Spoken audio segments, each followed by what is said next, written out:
Hey guys, welcome back to my YouTube channel the success vision. तो आज जो हमारे इम्पोर्टेंट करंट अफेयर्स रहेंगे जेकेएस प्रीलिम्स के लिए, एंड वीडियो को एंड मिस मत कीजिएगा। वीडियो के एंड में मैंने कुछ इंपॉर्टेंट एमसीक्यूज लाए हैं। तो 13 क्वेश्चंस हैं, ठीक है। तो वो सब क्वेश्चंस जो हैं वो रिलेट करते हैं हमारे करंट अफेयर्स से। तो करंट अफेयर्स के लिए इंपॉर्टेंट 13 क्वेश्चंस मैं आपके लिए लेके आई हूँ। तो वीडियो को एंड तक देखिएगा। एंड जो चैनल को फर्स्ट टाइम देख रहे हैं, चैनल को सब्सक्राइब करें, वीडियो को लाइक करें। एंड आप लोग मेरे टेलीग्राम चैनल को भी ज्वाइन कर सकते हैं। तो टेलीग्राम चैनल का नाम है द सक्सेस विजन, आप उसको ज्वाइन कर सकते हैं। एंड वहाँ पे आप इस लेक्चर का पीडीएफ को ले सकते हैं, डाउनलोड करके उसको पढ़ सकते हैं। स्टार्ट करते हैं। सबसे पहले अपना इम्पॉर्टेंट करंट अफेयर जो कि है प्रोजेक्ट टाइगर के रिलेटेड। प्रोजेक्ट टाइगर को 50 इयर्स हो गए हैं, तो इसीलिए काफ़ी ज़्यादा न्यूज़ में रहा है। प्रोजेक्ट टाइगर जो है वो सब 1 अप्रैल 1973 में आया था, तो उसको 50 इयर्स हो गए। अब प्रोजेक्ट टाइगर की अगर हम बात करते हैं, तो प्रोजेक्ट टाइगर जो है वो इसलिए लॉन्च किया गया था सेंट्रल गवर्नमेंट के द्वारा, ताकि टाइगर्स को प्रमोट किया जाए, ताकि उसे कंजर्व किया जा सके। अगर बात की जाए कि टाइगर की पॉपुलेशन की, वो इंक्रीज़ हो चुके हैं 6.74%। लास्ट ईयर 2018 में 2967 थी। अभी 2022 में अगर देखा जाए तो 3167 में। तो अब आप बोलेंगे कि 2018 से लेकर 22 तक हमने इनका सेंसस क्यों लिया है? क्योंकि जो टाइगर की जो सेंसस है, जब उनको काउंट किया जाता है तो वो हर 4 साल के बाद किया जाता है। इसी वजह से 2018 में वो 2000 थे, एंड 2022 की बात करें तो वो 3167 थे। ओके।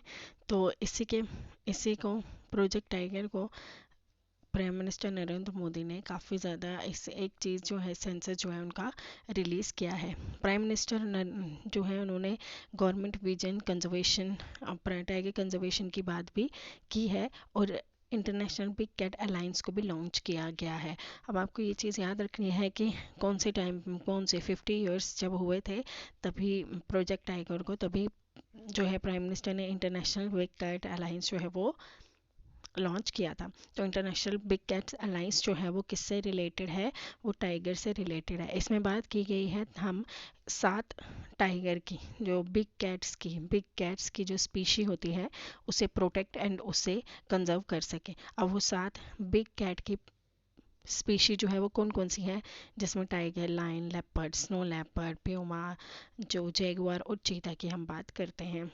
ठीक है जी। तो आपको इसको याद रखना है कि इंटरनेशनल बिग कैट अलायंस जो है वो क्या है, उसमें 7 बिग कैट की स्पीशी जो है उसे कंजर्व करने की बात की गई है। अब ये है क्या, IBCA international big cat alliance जो है, ये 7 बिग स्पीशी को जो है कंजर्व करने की बात की गई है। इसमें जो है इसके 97 मेंबर हैं, जो कि होम है किसका, बिग कैट्स का। ठीक है। इंटरनेशनल बिग कैट अलायंस जो है वो पार्टनरशिप करते हैं, ताकि हम eco tourism and financial tapping कर सकें, यानी कि हम टाइगर को कंजर्व कर सकें, और इसके बारे में बाकी इंफॉर्मेशन और उसके बारे में अवेयरनेस जो है वो अपने मेंबर्स को दे सके कि किस तरीके से हम टाइगर को कंजर्व कर सकते हैं। टाइगर सेंसस इन इंडिया जो है, नेशनल टाइगर जो सेंसस है वो 4 साल में एक बार होता है। लास्ट टाइम 2018 में हुआ था, और अब जो है वो 2022 में हुआ है, जिसका डेटा 1 अप्रैल को रिलीज़ हुआ था। नेशनल टाइगर कंजर्वेशन अथॉरिटी जो है इसका डेटा जो है वो निकालती है, in partnership with State Forest Department, Conservation NGOs and Wildlife Institute of India. Okay. चलिए अब हम बात करते हैं कुछ की पॉइंट्स की, जो कि टाइगर से रिलेट की जाती है। तो आपको इसका साइंटिफिक नेम याद रखना है, पैंथेरा टिग्रिस। जैसे कि लास्ट टाइम एक क्वेश्चन पूछा गया था कि जो गैंगेटिक डॉल्फिन है उसका साइंटिफिक नेम क्या है, तो उसका साइंटिफिक नेम सोसो था। ठीक है। तो आपको उसको जो है हमसे साइंटिफिक नेम्स के रिलेटेड भी क्वेश्चन पूछे जाते हैं। अगर हम बात करें इंडिया सब स्पीशी की, तो उनका क्या है, पैंथेरा टिग्रिस टिग्रिस। ठीक है।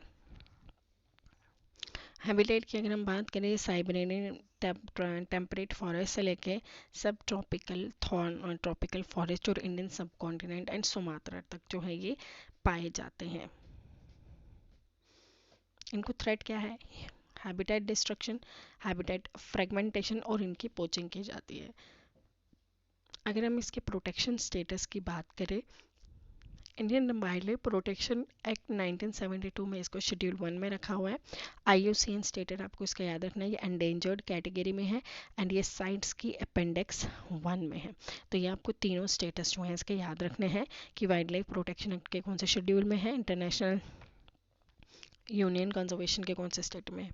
टोटल टाइगर रिजर्व इंडिया की बात करें तो 53 टाइगर रिजर्व है। नागार्जुना सेरेसलम टाइगर रिजर्व आंध्र प्रदेश में है, लार्जेस्ट है ये। और स्मॉलेस्ट की अगर हम बात करें तो वो कहाँ पे है? औरंग टाइगर रिजर्व आसाम में। तो आपको इसको याद रखना है टाइगर रिजर्व के बारे में। तो मैंने आपको सारी इन्फॉर्मेशन बता दिया कि टाइगर रिजर्व जो है उसके बारे में किस तरीके का था। ठीक है जी, 50 ईयर्स हो गए, आपको इसको याद रखना है। काफ़ी इंपॉर्टेंट आर्टिकल है, आप लोग इसको फिर से पढ़ सकते हैं। मैं PDF को टेलीग्राम चैनल पे शेयर कर लूँगी, आप लोग उसको डाउनलोड कर सकते हैं। टेलीग्राम चैनल का लिंक जो है वो डिस्क्रिप्शन में होगा। नेक्स्ट है गज उत्सव। गज उत्सव जो था वो भी काफ़ी ज़्यादा न्यूज़ में था, क्योंकि हमारे प्रधानमंत्री जो हैं उन्होंने गज उत्सव को इनॉग्रेट किया था। कहाँ पे? Kaziranga national park. और काजीरंगा नेशनल पार्क कहाँ पे है? असम में है। तो देखिए, आपसे ये भी डायरेक्टली पूछा जा सकता है कि काजीरंगा नेशनल पार्क कहाँ पे है। एंड सेकेंडली आपसे ये भी पूछा जा सकता है कि गज उत्सव जो है वो किसने इनॉग्रेट किया था। 7 अप्रैल 2023 में गज उत्सव को काजीरंगा नेशनल पार्क में प्रेसिडेंट के द्वारा इनॉग्रेट किया गया था। तो आपको इसको याद रखना है, काफ़ी ज़्यादा इंपॉर्टेंट है। गज उत्सव जो है काफ़ी ज़्यादा इंपॉर्टेंट फेस्टिवल माना जाता है। ये 30th प्रोजेक्ट एलिफेंट जो 1992 में आया था उसकी 30th एनिवर्सरी मनाई गई थी, 30th एनिवर्सरी। ठीक है, ये 1992 में आया था और इसकी 7 अप्रैल को 30th एनिवर्सरी को सेलिब्रेट किया गया था। क्या एम है इसका? Aim to produce awareness about the conservation of elephant, उनके हैबिटेट को, reduce human elephant conflict and ensure the welfare of the captive elephants. Event कहाँ पे किया गया था? काजीरंगा नेशनल पार्क में किया गया था। क्यों? क्योंकि यहाँ पे हाई पॉपुलेशन है एशियन एलिफेंट्स की। तो आपको इस पॉइंट को याद रखना है। ये कितने दिन का इवेंट था? ये 2 दिन का इवेंट था, जिसमें बहुत सारी कल्चरल एक्टिविटीज़ भी हुई, एग्जीबिशंस हुए और सेमिनार्स भी काफ़ी ज़्यादा हुए। ये इवेंट जो है ये हाईलाइट करता है challenges faced by the elephant in India due to the habitat loss, fragmentation, poaching के द्वारा या ह्यूमन एलिफेंट कन्फ्लिक्ट। गज उत्सव 2023 में इंडियन गवर्नमेंट ने एम लिया ताकि हम इन चैलेंजेस को कम कर सकें और एक बेटर फ्यूचर ला सके एलिफेंट्स के लिए। आगे कुछ इम्पॉर्टेंट चीज़ें जाने हम एलिफेंट्स के बारे में। इंडिया हैज़ 27,000 एशियन एलिफेंट्स, जो कि वर्ल्ड के लार्जेस्ट पॉपुलेशन स्पीशीज़ है। अगर हम 2017 के सेंसस के अकॉर्डिंग की बात करें, कर्नाटका में सबसे हाईएस्ट नंबर ऑफ एलिफेंट्स हैं, उसके बाद असम में, देन केरला। पहले है कर्नाटका के पास, देन है असम के पास, देन है केरला के पास। तो आपको तीनों स्टेट्स के नाम याद रखने हैं। एलिफेंट जो है नेचुरल हेरिटेज एनिमल है इंडिया का। अगर हम कुछ इंपॉर्टेंट करेक्टरिस्टिक्स की बात करें, क्योंकि इससे रिलेटेड UPSC में लास्ट टाइम क्वेश्चन पूछा गया था, वो क्वेश्चन भी मैंने लाया, आपको मैं दिखाऊंगी कि किस तरीके का क्वेश्चन जो है वो पूछा गया था। करेक्टरिस्टिक्स ऑफ द एलिफेंट, ये हाईली इंटेलिजेंट होते हैं, strong family bonds, longest gestation period होता है 18 से लेकर 22 मंथ तक। एंड एडल्ट मेल जो होते हैं वो लेस सोशल होते हैं, फीमेल ज़्यादा सोशल होती हैं। लो लंपिंग साउंड्स होती है। एनिमल जो है 7 टन का जो है सामान अपने ऊपर रख सकते हैं। अब देखिए 2020 में एक क्वेश्चन जो है वो पूछा गया था UPSC के द्वारा कि कुछ इंपॉर्टेंट रेफरेंस दिए गए हैं, स्टेटमेंट दिए गए हैं जिसमें इंडियन एलिफेंट्स के बारे में बातें हैं। अब यहाँ पे बोला गया the leader of the elephant group is female. देखिए आप इससे भी अंदाज़ा लगा सकते हैं कि मेल जो होते हैं वो लेस सोशल होते हैं देन फीमेल से, तो हमारी लीडर कौन होगी? फिर फीमेल होगी। गेस्टेशन पीरियड कैन बी 22, ये भी अभी हमने पढ़ा। और इनका जो कैल्विंग एज होती है वो 40 ईयर्स तक होती है, ये बिल्कुल गलत है। स्टेट्स जो है सबसे ज़्यादा हाईएस्ट पॉपुलेशन केरला में है, तो मैंने आपको अभी बताया था कि सबसे ज़्यादा पॉपुलेशन जो है वो कर्नाटका में है, तो हमारा 4 जो है वो यहाँ से गलत हो जाता है। तो 1 3 4 तो नहीं है, 4 को एलिमिनेट कर दो, 4 को एलिमिनेट कर दो, 3 अकेला नहीं है क्योंकि हमने अभी पढ़ा कि लीडर फीमेल होती है और गैस्टेशन पीरियड 22 होता है, तो ऑप्शन हमारा बिल्कुल ए हो जाता है। तो अब इस तरीके से इसके कैरेक्टरिस्टिक्स को पढ़ के इसके क्वेश्चंस को इस तरीके से सॉल्व कर सकते हैं। तो अभी तक हमने 2 आर्टिकल पढ़ लिए, जिसमें हमने पहला जो है टाइगर के बारे में पढ़ा क्योंकि उनकी भी 50th एनिवर्सरी थी प्रोजेक्ट टाइगर की, एंड सेकेंड हमने पढ़ा एलिफेंट के ऊपर क्योंकि प्रोजेक्ट एलिफेंट 1992 में जो आया था उस 7 अप्रैल में उसकी भी 30th एनिवर्सरी थी। ठीक है, तो इसमें हमने पढ़ा कि गज यात्रा जो है वो काजीरंगा नेशनल पार्क में मनाई गई क्योंकि वहाँ पे हाईएस्ट पॉपुलेशन है एशियन एलिफेंट्स की। और कुछ हमने करेक्टरिस्टिक्स पढ़ी एलिफेंट्स के, लास्ट ईयर का प्रीवियस ईयर क्वेश्चन को भी सॉल्व किया। तो ये इंपॉर्टेंट आर्टिकल है, आप लोग इसको पढ़ सकते हैं। नेक्स्ट है, काफ़ी इंपॉर्टेंट आर्टिकल है ये भी, रेयर हाइब्रिड सोलर इक्लिप्स 2023 में where to watch and where to need. तो आपको हाइब्रिड सोलर इक्लिप्स मिलेगा जिसको निंगालो इक्लिप्स में बोला जाता है, जो 20 अप्रैल 2023 में आपको देखने को मिल सकता है। तो इस तरीके का ये है, ये मैंने आपको द इंडियन एक्सप्रेस का आर्टिकल भी दिखा दिया कि निंगालो आपसे पूछा जा सकता है, Ningaloo sometimes seen in the news is a, तो आपको ऑप्शंस दिए जाएंगे कि क्या वो सोलर इक्लिप्स हैं, क्या वो एक एनिमल है, क्या वो एक स्पेस क्राफ्ट है या फिर एक एस्टोरियड है। तो आपको इस तरीके के ऑप्शंस दिए जा सकते हैं। तो आपको पता होगा कि निंगालो जो है वो एक हाइब्रिड सोलर इक्लिप्स है, तो आपको इस तरीके से दिखेगा। ठीक है, आपको इतना सा जो एरिया है वहीं वही है जो आपको सन की रोशनी आते हुए दिखेगी, बाकी जो है वो पूरा मून से ढका होगा। ओके, तो ये आपको नज़ारा देखने को मिलेगा 20 अप्रैल को। हाइब्रिड सोलर इक्लिप्स है जिसको निंगालो बोलते हैं।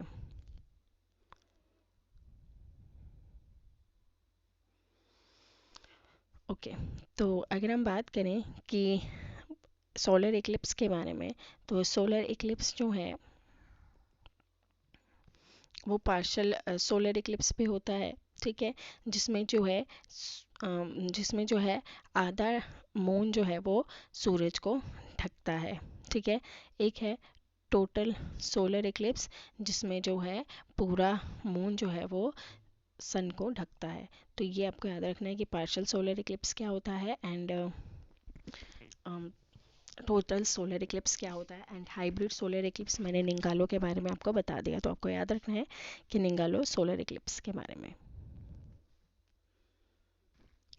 तो यहाँ पे हमारे जो 3 मोस्ट इम्पॉर्टेंट टॉपिक्स जो थे मैंने आपको बता दिए। अब हम जाते हैं अपने क्वेश्चंस के ऊपर। ये जो क्वेश्चंस हैं ये सब प्रीवियस ईयर क्वेश्चंस हैं, एंड ये क्वेश्चंस जो हैं आपके एग्जाम्स में पूछे गए हैं, इसलिए मैंने आपके लिए क्वेश्चंस लाए हैं। एंड मैंने आपके लिए इसलिए भी पूछे हैं क्योंकि ये जो क्वेश्चंस हैं इसमें काफ़ी ज़्यादा अमेंडमेंट भी हुई थी। तो अगर हम बात करें सरोगेसी एक्ट 2021 में एंड 2022 में इस एक्ट में एक और अमेंडमेंट हुई है, तो आप लोग इस एक्ट को पढ़ सकते हो क्योंकि प्रीलिम्स में इस क्वेश्चंस के आने के चांसेस हैं। इस एक्ट में जो वूमेन होती है वो विडो या डिवोर्सी हो, वो सरोगेसी करवा सकती है between the age of 25 to 35 55 sorry. Only Indians are allowed to surrogacy, there is a ban on commercial surrogacy in India. 1 only, 2 and 3 only, 3 only, या फिर 1 and 2, 1 2 3 only। तो इसका करेक्ट ऑप्शन क्या होगा, आप लोग बताइए।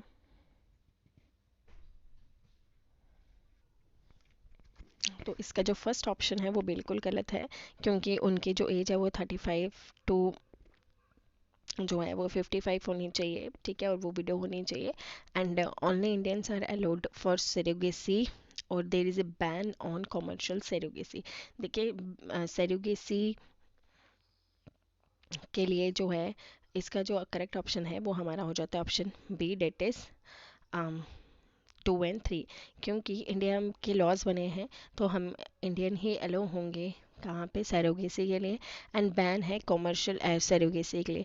इंडिया में सिर्फ अल्ट्रुइस्टिक सैरोगेसी ही जो है वो अलो की गई है, ठीक है। अल्ट्रुइस्टिक सैरोगेसी का मतलब होता है कि किसी को अगर ज़रूरत होती है विदाउट विदाउट मनी, ठीक है, किसी को पैसा नहीं देना है कि वो अपनी सैरोगेसी इसलिए करवा रही है एक वुमेन ताकि उसको पैसा मिल सके, तो वो पैसा नहीं, पैसे के लिए नहीं, कमर्शियल नहीं है, वो अल्ट्रुइस्टिक है, ठीक है, नीड पे।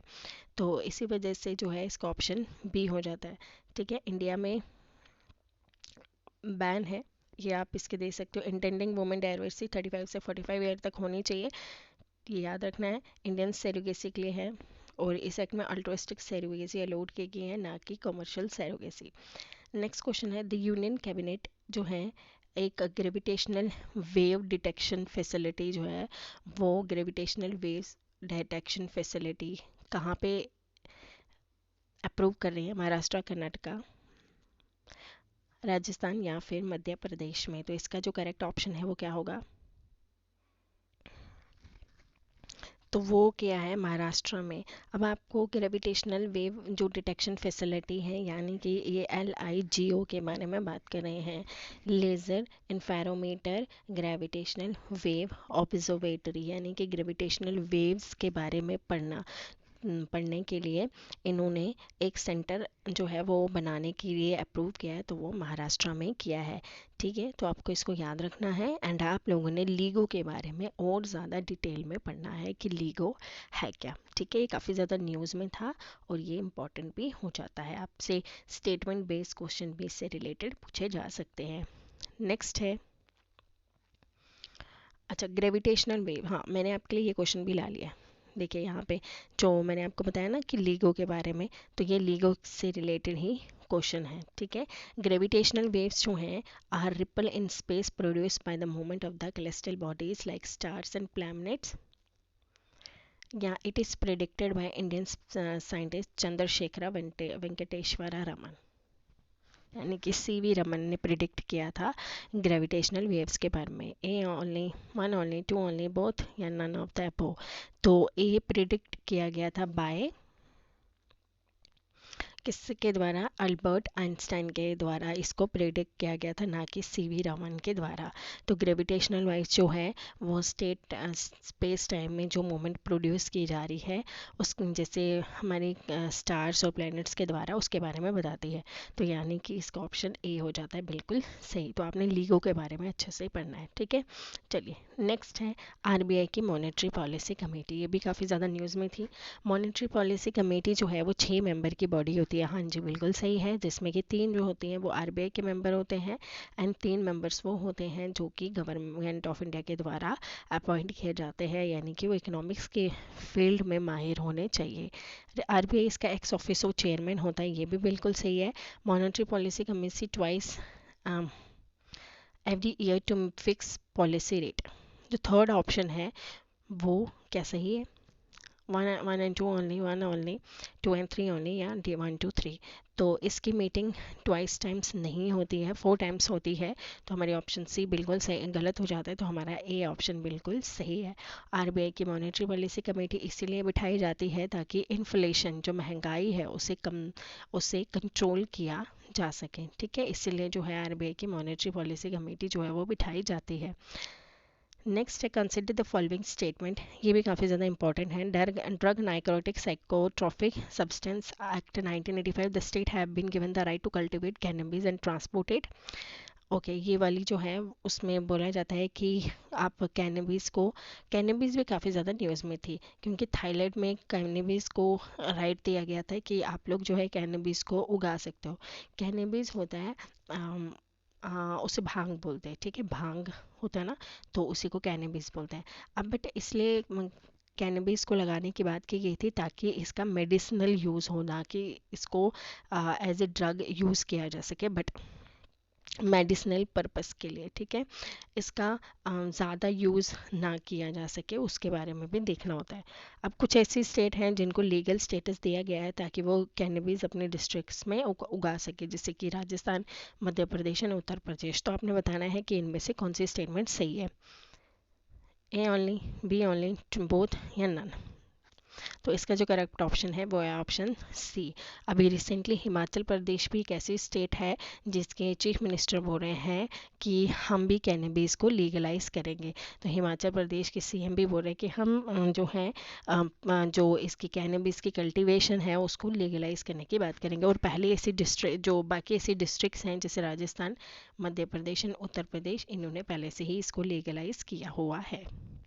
तो आप लोग इस आर्टिकल का यहाँ से भी पढ़ सकते हैं, मैंने आपके लिए एक्सप्लेनेशन भी लिखा है।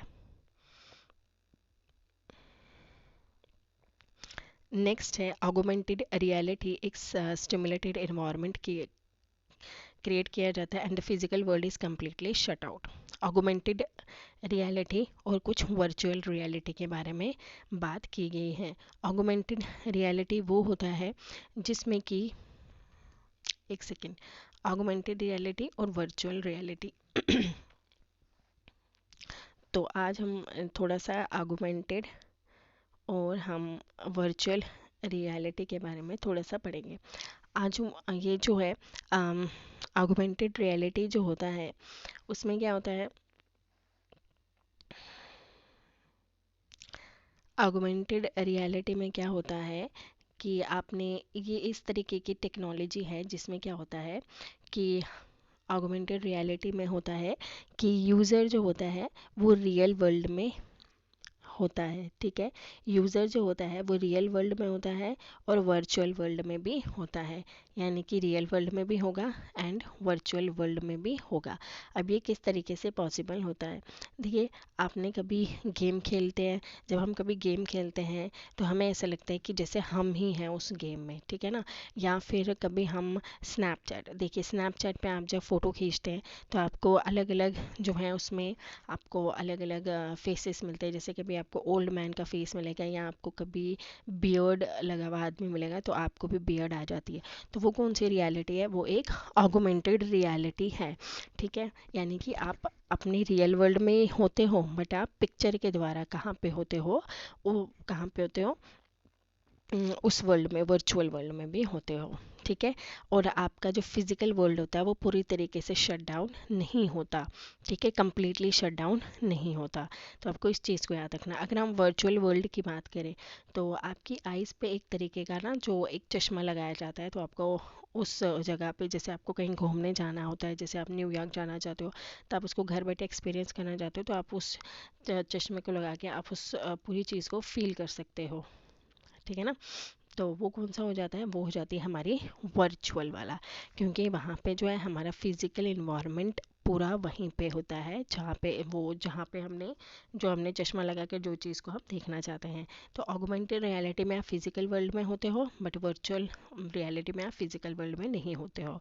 तो इसमें आ जाता है ऑगमेंटेड जो रियलिटी है उसमें स्मार्टफोन आ जाएंगे, आपके पीसीज आ जाएंगे। बट वर्चुअल रियलिटी में जो होता है वो आप जो इंडिविजुअल है वो कम्प्लीटली उस चीज़ को एक्सपीरियंस करता है, उस वो चश्मा लगा के। ठीक है, इस तरीके का वो कुछ चश्मा जैसा होता है, आप उसको लगा के। एक मूवी है जैसे फोबिया, फोबिया एक मूवी है जिसमें उस हीरोइन ने भी वो चश्मा लगाया था, तो वो अपने उस चीज़ को एक्सपीरियंस करी थी जहाँ पे वो हमेशा जाती थी। ठीक है ना, तो उस वजह से वर्चुअल रियलिटी में थी वो पूरी तरीके से अपने। ठीक है, तो आपको इसको याद रखना, वर्चुअल रियलिटी में आप फिजिकल इन्वायरमेंट में नहीं होते हो बट आप ऑगमेंटेड रियलिटी में फिजिकल इन्वायरमेंट में होते हो। तो पहली और दूसरी स्टेटमेंट बिल्कुल गलत है, तो हमारी थर्ड एंड फोर्थ स्टेटमेंट बिल्कुल सही है। तो ऑप्शन हमारा यहाँ पे सी हो जाता है। ठीक है, चलिए अब इसके बाद जो है हाँ देखिए, ये मैंने आपको ऊपर करवाया था तो इसका ऑप्शन ए है, ये एलिफेंट वाला क्वेश्चन है। ठीक है, नेक्स्ट, हाँ यहाँ पे मैंने पूरा एक्सप्लेनेशन भी लिखा है, आप लोग इसको पढ़ सकते हैं। अब यहाँ पे critical tiger reserve which has the largest area under critical tiger habitat, कहाँ पे लार्जेस्ट एरिया है under critical habitat, tiger habitat में, तो वो है नागार्जुना सिरी सलाम में। ठीक है, चलिए नेक्स्ट है with reference to the tiger reserve consider the following. The aim to conserve both habitat and prey of the tiger. Sariska is the first tiger reserve in India. Project Tiger aim to in situ for conservation of the tiger reserve. कौन सी statement इसमें सही हो जाती है?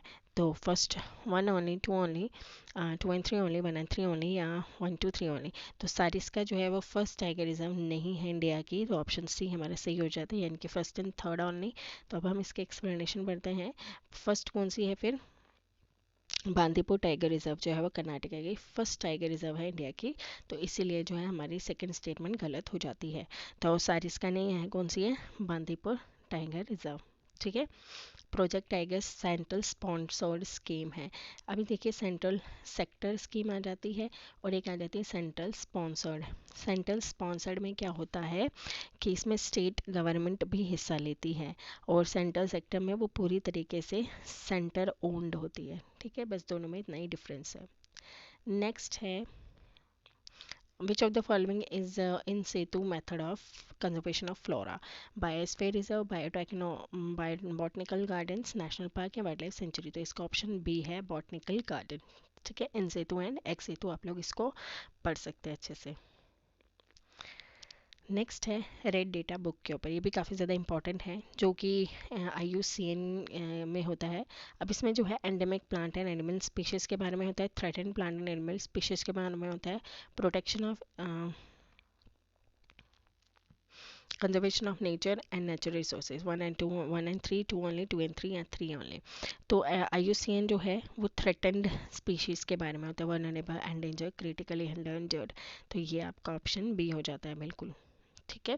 Plant and animal species जो कि threatened हो, vulnerable हो, एंडेंजर्ड या क्रिटिकली एंडेंजर्ड कैटेगरी में आती हो, तो रेड डेटा बुक जो है उसी का डेटा कलेक्ट करता है. Acidification of ocean. देखिए आर्टिक ओशन भी अब जो है एसिडिक हो रहा है, तो इसलिए वो काफ़ी ज़्यादा न्यूज़ में था.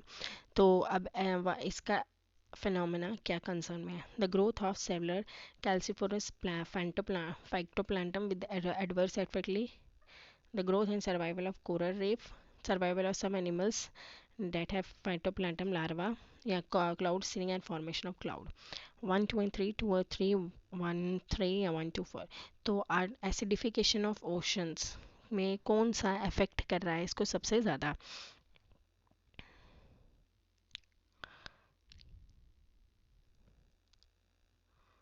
तो इसका जो करेक्ट ऑप्शन है वो है ऑप्शन डी.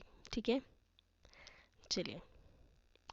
सो बस यहाँ पे हमारे क्वेश्चंस जो है वो एंड होते हैं, जिसमें हमने काफ़ी इंपॉर्टेंट क्वेश्चन पढ़े. तो एसिडिफिकेशन ऑफ ओशन इसलिए भी इंपॉर्टेंट है क्योंकि आर्टिक ओशन जो है वो काफ़ी ज़्यादा एसिडिफाई हो रहा है, उसी वजह से वो क्लाउड सीडिंग की वजह से होता है. क्लाउड सीडिंग का मतलब होता है कि एक तरीके से नकली बारिश करवाते हैं ना. ठीक है, with the effect of some type of chemicals की मदद से. ठीक है, तो केमिकल्स की मदद से अगर कभी भी बारिश होगी तो वो क्या होगा, सारे केमिकल्स कहाँ जाएंगे, कहाँ जाते हैं बारिश होने के बाद? सारे कहाँ जाते हैं? ओशंस में ही तो जाते हैं. पानी कहाँ जाएगा? वहीं जाएगा. उसी वजह से क्लाउड सीडिंग जो है उस वजह से भी ओशन एसिडिफाइड हो जाता है. अब उससे क्या होता है, अगर ओशन एसिडिफाइड होगा तो कोरल रीफ्स की पॉपुलेशन पे भी इफेक्ट पड़ेगा, फाइटोप्लैंक्टन पे भी पड़ेगा, कुछ एनिमल्स पे भी काफ़ी ज़्यादा इफेक्ट पड़ता है. ठीक है, तो इसलिए हमारी चारों स्टेटमेंट सही है. तो ये थे हमारे कुछ इंपॉर्टेंट क्वेश्चंस. होपफुली आपको लेक्चर अच्छा लगा हो. लेक्चर अच्छा लगा हो तो चैनल को सब्सक्राइब करें, वीडियो को लाइक करें, एंड इसका PDF आपको टेलीग्राम चैनल पे मिल जाएगा. सो मिलते हैं नेक्स्ट वीडियो में ऐसे ही अपने नए लेक्चर्स के साथ. Thank you and bye bye. And जितने भी ये मैंने आर्टिकल्स पढ़ाए हैं प्लीज़ इसको अच्छे से रिवाइज़ कर लीजिएगा, क्योंकि ये काफ़ी इंपॉर्टेंट है, काफ़ी ज़्यादा न्यूज़ में थे. मिलेंगे नेक्स्ट वीडियो में नेक्स्ट लेक्चर के साथ. Thank you, bye bye.